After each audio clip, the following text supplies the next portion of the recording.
그 부활하신 주님을 본 사람들은 여러 부류의 사람들이 있습니다. 부활하신 주님을 본 사람들은 공통점이 하나 있는데 다 예수님을 믿는 사람들이라는 거죠. 예수님을 믿지 않았던 사람들은 부활하신 예수님을 만난 적이 없습니다. 이게 특권입니다. 사도 바울에 의하면 부활하신 주님을 만난 사람들을 이렇게 분류하고 있습니다.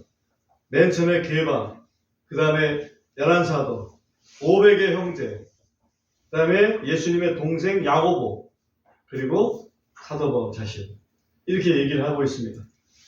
그리고 우리가 사복음서에 의하면 그 외에도 막달라 마리아가 사실은 맨 처음 예수님을 보았고, 그 다음에 또 마리아와 함께 있던 다른 여인들도 예수님을 보았고, 또 베드로, 또 이 엠마오로 가는 두 제자, 그리고 열사도, 도마 없는 열사도, 그리고 도마 포함된 11사도, 그리고 마지막에는 고기 잡으러 갔을 때 7사도, 이렇게 여러 종류의 그런 여러 부류의 사람들이 소개되고 있습니다.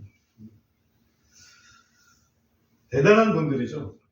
근데 여기에 특별히 엠마오로 가는 두 제자에게 어떻게 부활하신 주님이 만나 주셨을까? 그분들은 어떤 사람이길래 도대체 그럴까? 하는 그런데 초점을 두고 좀 생각을 좀 해봤습니다. 여기에 만난 사람들 중에 한 사람 이름이 있습니다. 글로바. 근데 성경에, 신약 성경에 글로바라는 사람이 두 번 등장합니다. 한 번은 요한복음에서 등장을 해요. 요한복음에 보면 예수님께서 그 십자가에 달리시고 그 다음에 그 무덤에 이렇게 장사 지낼 때 그때 그 모습을 지켜보던 여자들이 있었습니다. 그 중에 이제 대표적인 분은 누구겠어요? 예수님의 어머니 마리아, 또 막달라 마리아, 또 다른 마리아가 있었는데 그 마리아를 우리 근본적에서 보면 글로바의 아내다 이렇게 되어 있습니다. 글로바가 두 군데 등장하는데, 근데 그 글로바가 우리는 글로바예요.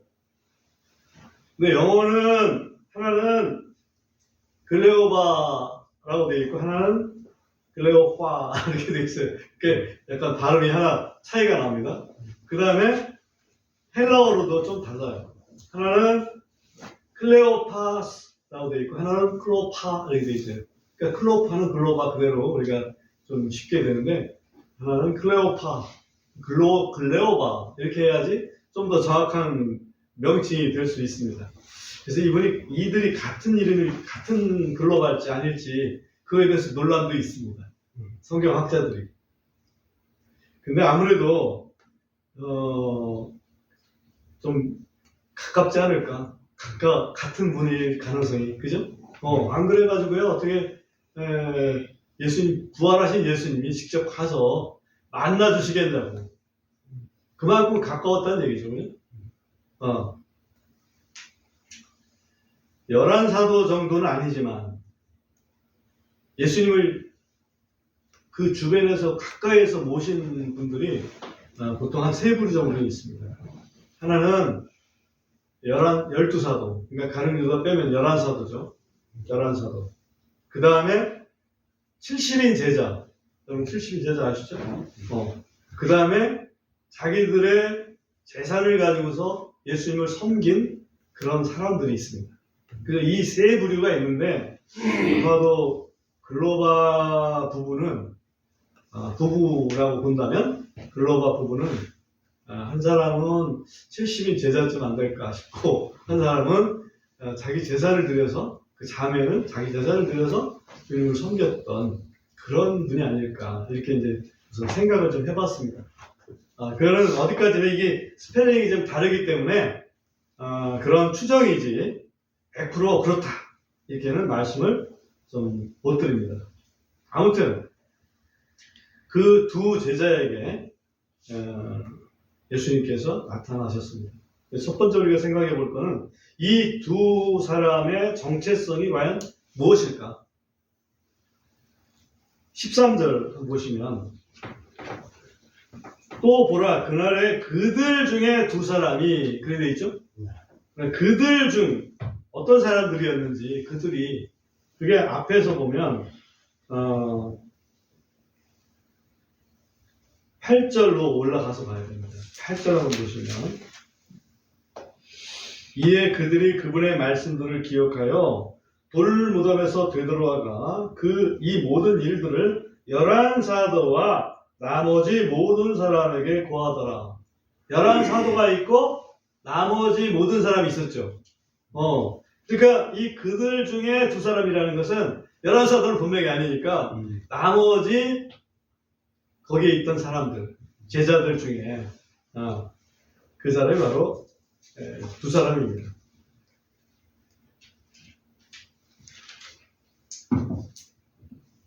돌무덤에 향품을 가지고 갔던 그 여자들이 선사의 말을 듣고 되돌아가서 그 모든 일들을 이 모여있는 사람들에게 이야기했습니다.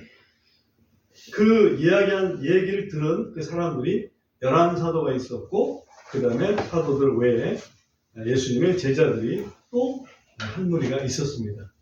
그 제자들 중에 두 사람이 지금 엠마오에 살고 있는 사람이었다. 이렇게 볼 수가 있죠. 그래서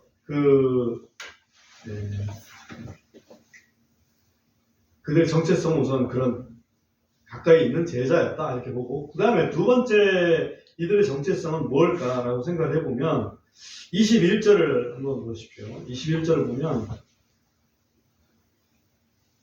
그러나 우리는 이스라엘을 구속할 이가 그분이라고 믿었노라. 다시 말하면 이스라엘을 구속할 이라는 것은 이스라엘의 메시아라는 얘기죠. 그러니까 예수님이 이스라엘의 메시아라고 믿은 사람이었다. 그러니까 부활하신 예수님이 만나주신 거지. 믿지도 않은 사람한테 만나주시겠습니까? 그런데 문제가 되는 것은 뭐냐면 그렇게 믿음에도 불구하고 예수님이 부활했다고 얘기하는 것에 대해서는 이게 긴가민가 할 정도로 예수님이 반드시 죽어야 된다는 사실은 몰랐던 거예요. 예수님이 죽어야 되고 또 예수님이 부활해야 된다는 사실은 몰랐습니다. 좀 불완전한 지식이죠. 어찌 보면 좀 불완전한 믿음이라고 볼 수 있습니다. 그럼에도 불구하고 부활하신 주님이 그들을 찾아갔다는 거죠. 그래서 생각을 해봅니다. 우리가 어떤 사람은 굉장히 믿음이 좋아요. 교리를 빠삭해. 신학 박사만큼 빠삭해. 또 어떤 사람은 교리에 대해서 잘 몰라. 근데 다만 하나 알아. 예수님이 나를 위해서 죽으셨고 부활하셨다. 그거 하나 알아. 그래서 예수님을 나의 주인으로 모시면 구원받는다. 이거 하나 아는 거야. 다른 건 잘 몰라. 불완전하죠. 그죠? 그럼에도 불구하고 주님께서 찾아가 주셨다는 거죠.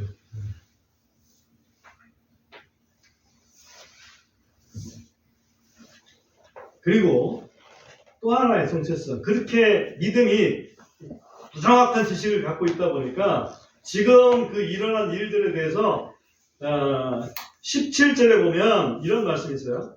그분께서 그들에게 이르시되 너희가 걸으면서 서로 주고받는 이것들이 무슨 대화이기에 슬퍼하느냐. 슬퍼하고 있습니다.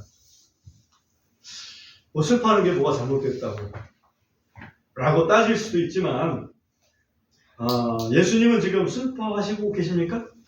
아니죠. 부활하신 분이고 아주 기뻐하고 계시는 중이라고. 그런데 아직 부정확한 지식을 갖고 있다 보면 기뻐해야 될 일을 슬퍼하는 경우도 있다는 거지. 우리의 믿음이 그렇습니다. 우리의 믿음도 조금 부정확한 믿음, 좀 믿음의 수준에 따라서 기뻐해야 될 일인데 그냥 슬퍼하는 거예요. 그죠? 그런 경우가 분명히 있다. 그래서 이 슬픔에 빠진 사람들에게는 지금 기쁨으로 반절시킬 수 있는 그런 모멘텀이 필요한 상태입니다. 반면에 부활하신 예수님의 속성은 과연 어떤가? 15절을 한번 보십시오.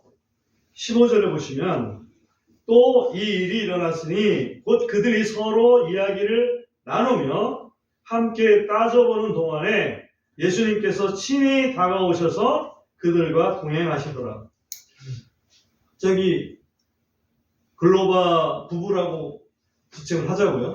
글로바 부부가 예루살렘에서 엠마오로 지금 가고 있는데 좀 실망해서 좀 슬퍼하면서 가고 있습니다. 그 거리가 얼마 정도 된다고 그랬죠? 여기 보면 60 스타디온 정도 된다고 그랬어요. 이 스타디움이라는 게 그 스타디움에서 나온 거예요. 스타디움.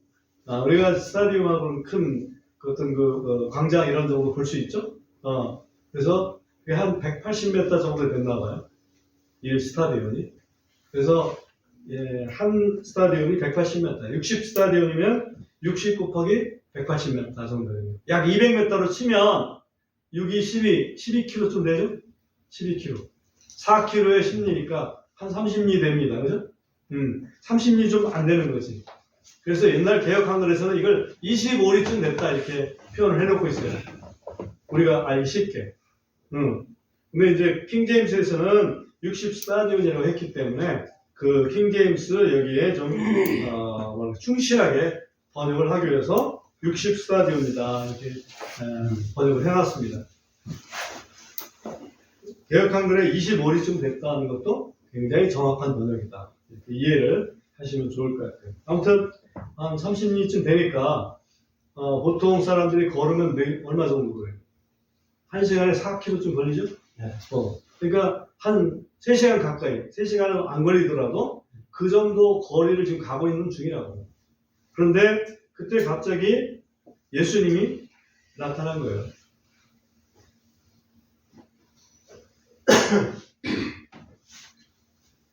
여기서 알 수 있는 것은 예수님은 한마디로 시공간에 제약이 없으신 분이다.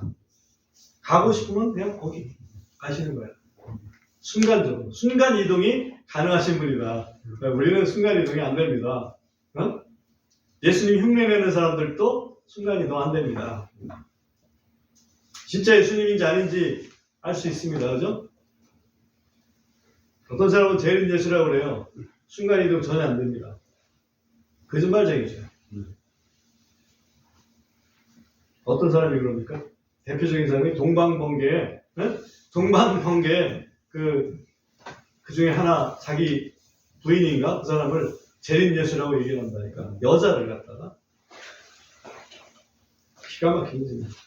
그러나 우리 주님은 서울에 있다가 갑자기 부산에 좀 있어야 되겠네요. 그럼 부산에 가 계실 수 있는 거예요. 순간 이동이 가능합니다. 지금 예수님은 무덤 앞에서 막달라 마리아를 만나고 오시는 중이라고. 갑자기 엠마오로 가는 제자들 앞에 지금 나타나신 거예요. 그만큼 부활하신 예수님의 속성은 시간적으로나 공간적으로나 제약을 받지 않으시는 그런 분이다 라고 이해를 할 수 있고요. 그 다음에 16절을 보면 그러나 그들이 눈이 가려져서 그들이 그분을 알아보지 못하더라. 다시 말하면 부활하신 예수님은 부활하기 전에 예수님 모습하고 얼굴 모양이 다를 수 있다. 달랐다. 어찌 보면 달랐다.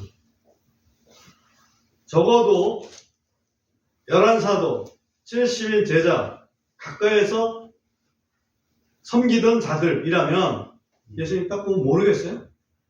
알죠? 가장 존경스러운 마음으로 따르던 막달라 마리아도 몰라봤습니다. 엠마오로 가던 제자들이 몰라보는 건 당연하겠죠. 그러니까 부활하신 예수님의 속성은 겉모습도 다르다. 달라졌다. 변화됐다. 한마디로 변화된 몸이다. 심지어 우리가 오늘 제목으로 만들었던 18절에서 보면 이에 그들 중에 한 사람 곧 그의 이름이 글로바라 하는 자가 그분께 응답하였는데 예루살렘에서 당신만 타지인이라서 요즘 거기서 일어나는 것들을 알지 못하느냐 하더라.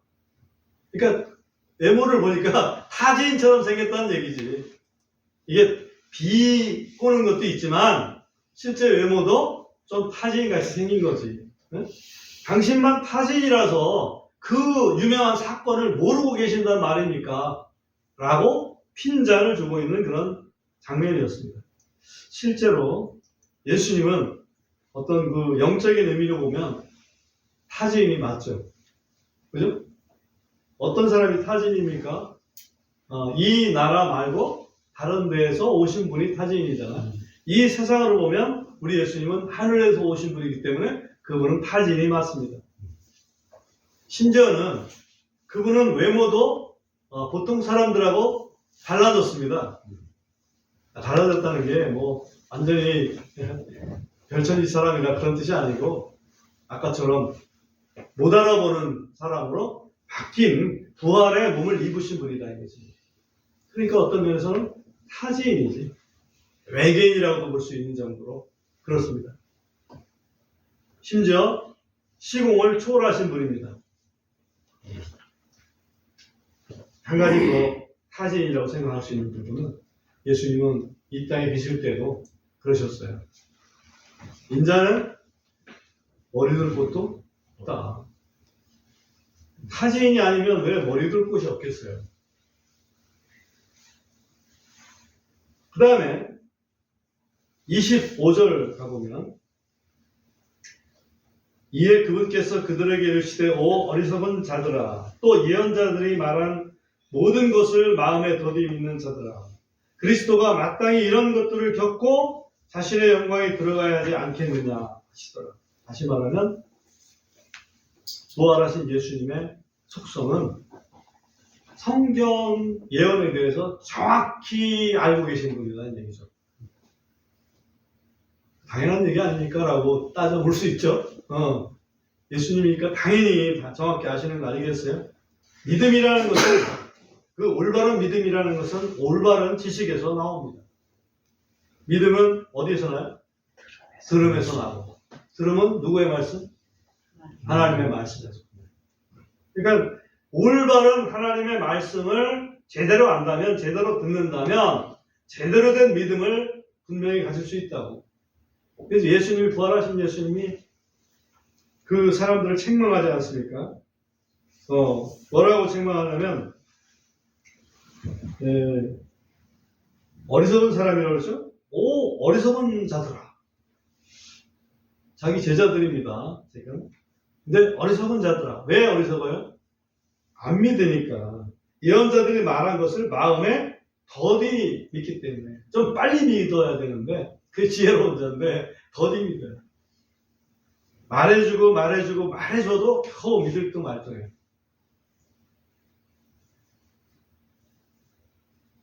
예수님은 성경 예언에 이런 일이 있으리라 하는 그런 성경을 아시고 그것을 반드시 이루시려고 하신 분입니다. 그리고 이루셨죠. 그 이루신 결과가 뭡니까? 죽음과 부활입니다. 그렇습니다. 그 두 제자는 그리스도의 죽음까지는 생각하지 못했습니다. 메시아가 와서 우리 민족을 해방시켜 줄 거야 라는 생각까지 있었습니다. 그러나 성경에는 이미 그 메시아의 죽음이 예언되어 있었다. 예수님께서 설명을 그들에게 잘 해주셨습니다. 모세의 글부터 시작해서 예언자들의 글부터 시작해서 모든 성경 기록들에 있는 예수님에 대한, 자기 자신에 대한 말씀을 이 엠마오로 가는 두 제자한테, 글로바 부부에게 설명을 해주셨다는 거죠. 11사도에게는 나중에 하셨어요. 그렇지만 부활하신 다음에 맨 처음에 그 성경 모든 기록 속에 있는 예수님 자신에 대한 예언을 차근차근히 설명해 준 대상자가 누구예요? 이 엠마오로 가는 두 제자였다고. 그러니까 예수님은 사람을 차별하시지 않는 것 같아요. 정말로 찾고 찾는 사람들한테는 그가 사도든지 그가 선지자든지 그거 상관하지 않고 이름 없이, 이름 하나 있네, 글로바. 이름 없이 빛도 없이 주님을 섬겼던 그런 사람들에게 설명해 주신다는 거죠. 옛날만 그럴까요? 오늘은 전혀 아닐까요? 오늘도 마찬가지입니다. 그죠? 오늘도 우리 속에 계신 성령께서 우리 성경을 깊이 읽을 때, 사모함으로 읽을 때 해석을 해주신다는 거죠. 그 다음에 네 번째 속성은 31절 가보면, 이에 그들의 눈이 열려 그들이 그분을 알아보았으나 그분께서는 그들의 시야에서 사라지셨더라. 예수님을 자기 집에 모시고 밤을 좀 지새려고 이렇게 모셨더니 예수님께서 주에 많지 않은 것처럼 떡 대접하니까 그거 감사드리더니 나눠주신단 말이에요. 나눠주시는 폼이 아마도 이들은 거기에 직접 11사도가 모여있는 곳에서 만찬을 나누진 않았지만 그 주변에서 보았지 않았을까 하는 생각이 들어요. 그 순간 주님이시네? 딱 주님이시네? 하는 순간 사라졌어요. 영화에서 그런 장면 많죠. 딱 누군가 알아봤는데 갑자기 사라져. 이 속성은 그 시공을 초월하는 속성과 비슷하긴 합니다만은 그분의 몸이 좀 신비한 몸이다. 신비한 몸. 보일 수도 있고 안 보일 수도 있고. 그분은 분명히 말씀하기를 영은 뭐와 뭐가 없다고 그랬습니까? 살과 뼈가 없다. 근데 나는 있다. 봐라. 제자들한테 그렇게 말씀하셨잖아요. 살과 뼈가 있어요. 그런데 안 보일 수 있어요. 신기하죠? 제자들이 문 닫은 상태에서 제자들이 모여서 있는데 갑자기 중간에 예수님이 나타났죠. 제가 퀴즈 한번 내볼게요. 여러분, 예수님의 그 시신을 두었던 돌무덤에 돌을 천사들이 옮겼습니다. 예수님을 위한 것일까요? 아닐까요? 아닙니다. 절대로.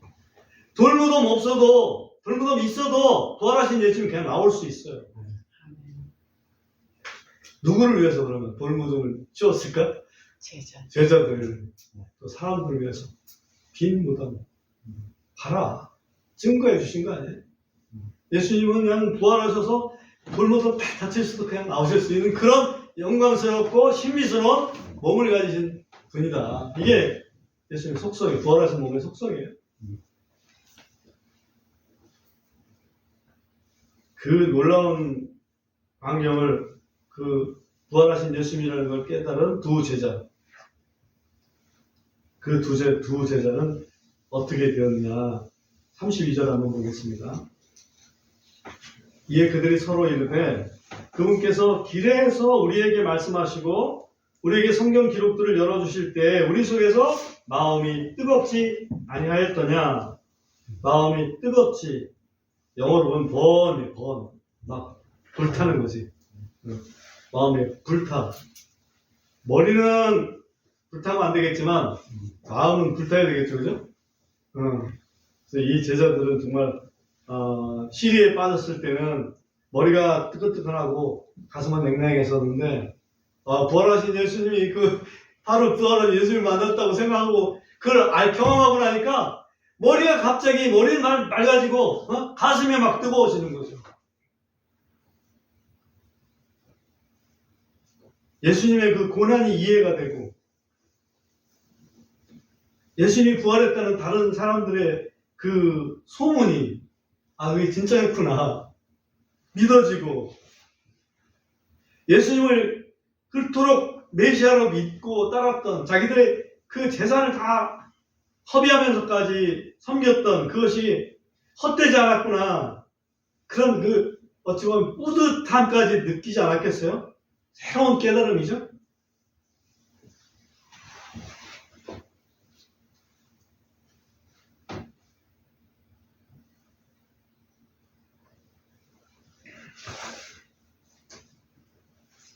언제 마음이 뜨거워질 수 있을까? 라고 한번 생각을 해봅니다. 네, 물론 이들은 예수님께서 성경을 가지고서 메시아가 이렇게 고난당하고 또 부활해야 될 것을 이렇게 쭉 설명해 주니까 성경이 막 이해될 때 그때 막 뜨거움을 느꼈어요.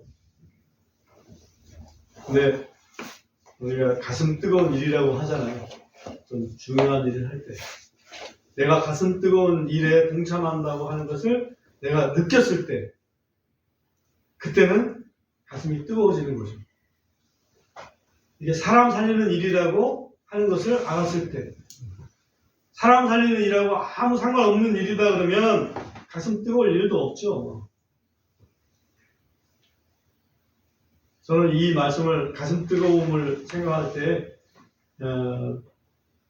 나한테 십자가에 달리신 그 예수님, 그 속에는 당신의 죄도 포함되어 있습니까? 라고 물었던 그때 그 전도사님의 질문이 생각납니다. 그 순간이 아니었다면 사실은 저는 참된 믿음을 갖지 못한 채 방황하는 그런 사람이 되었을 겁니다. 근데 그 순간이 있었기 때문에 그야말로 이 가슴 뜨거운 일에 동참하고 있다 이렇게 좀 믿고 있습니다.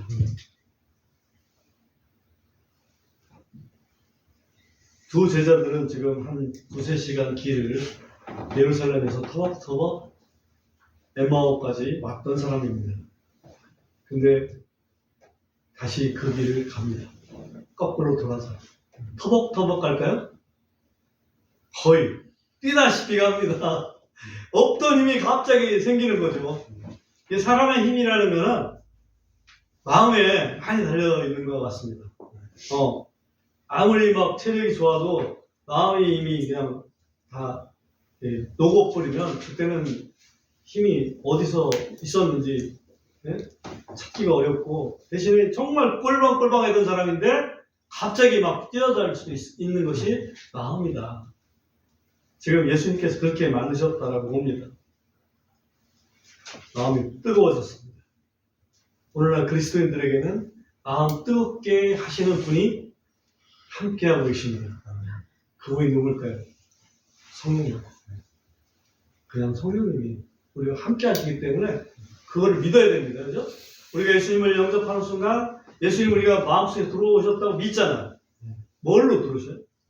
성령으로. 그리스도의 영으로 들어오시는 거지. 그분이 뜨거움의 원천이 되어주십니다.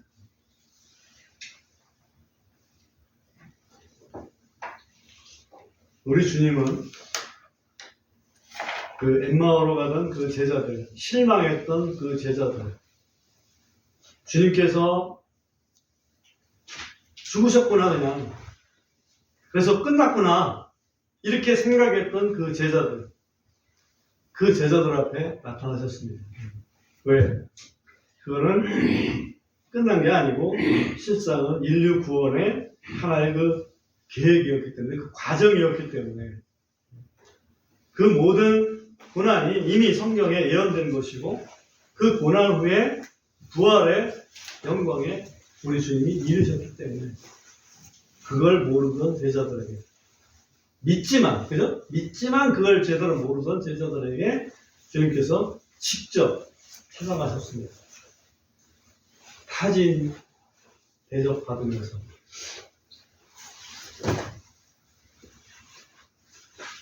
이제 그리스도께서 부활하셨습니다. 그러므로 그리스도 안에서 잠자는 자들, 곧 그리스도 안에서 죽은 자들도 주님 재림하시는 날 부활할 것입니다. 그리고 그리스도 안에서 살아남은 우리들도 부활의 몸으로 변화될 것입니다. 그걸 여러분 믿으시죠? 네. 그게 우리가 이 부활절에, 부활 감사주일에 기억해야 될 그런 말씀이라고 생각합니다.